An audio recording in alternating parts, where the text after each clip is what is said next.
ఆడపక్షి ఏం చేస్తుంది, పాపం మగపక్షి కింద పడితే వెంటనే కిందకు వచ్చి ఏడుస్తుంది కదా, అలాగే బాధపడుతూ ఎంతో విలువలా ఏడుస్తూ ఉంటుంది. అది చూసిన వాల్మీకి మహర్షి కూడా ఆడపక్షి కన్నా ఎంతో బాధగా ఆయన కూడా బాధపడుతూ ఉంటారు. ఈలోగా అక్కడికి బోయవాడు వస్తాడు. బోయవాడిని చూసిన వాల్మీకి మహర్షి ఎంతో కోపంతో మా నిషాద అనే శ్లోకంతో ఆయన్ని శపిస్తాడు. కానీ ఇక్కడ ఒక చిత్రం ఏం జరిగిందంటే, ఎవరైనా శ్లోకం రాయాలంటే మంచిగా ఒక అక్షరమాలు ఉండాలి, ఒక మంచి పదజాలం ఉండాలి, అవేమి ఒక మంచి ఆలోచన కూడా ఉండాలి.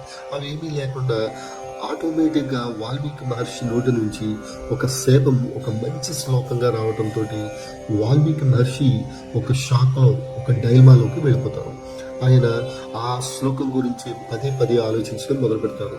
ఏంటి ఇంత మంచి శ్లోకం, ఒక శాపాన్ని నేను ఇస్తుంటే ఇంత మంచి శ్లోకం నా నోటి నుండి ఎలా వచ్చిందని ఆయన స్నానం చేస్తున్న తర్వాత భరద్వాజంతో కలిసి తిరిగి ఆశ్రమానికి వెళ్ళి వేదాధ్యయనం చేస్తున్న, తన పిల్లలకు పాఠాలు చెప్తున్న అదే శ్లోకం పఠిస్తూ ఉంటారు.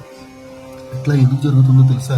ఉదాహరణకి మనకు ఒక మంచి పాట కనుక నచ్చింది అనుకోండి, ఇప్పుడు మనం ఏం చేస్తాము, వీడియో చూసినా అదే పాట వింటాము, ఆడియో విన్నా అదే పాట వింటాము, ఆడుకుంటున్నా తింటున్నా ఏం చేస్తున్నా సరే అదే పాట వింటూ ఉంటాం కదా.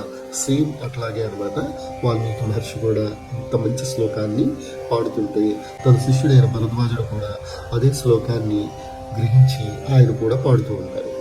ఇప్పుడు మనకు నచ్చిన పాటను ఎవరైనా పాడుతుంటే మనకి చాలా ఆనందం వస్తుంది కదా.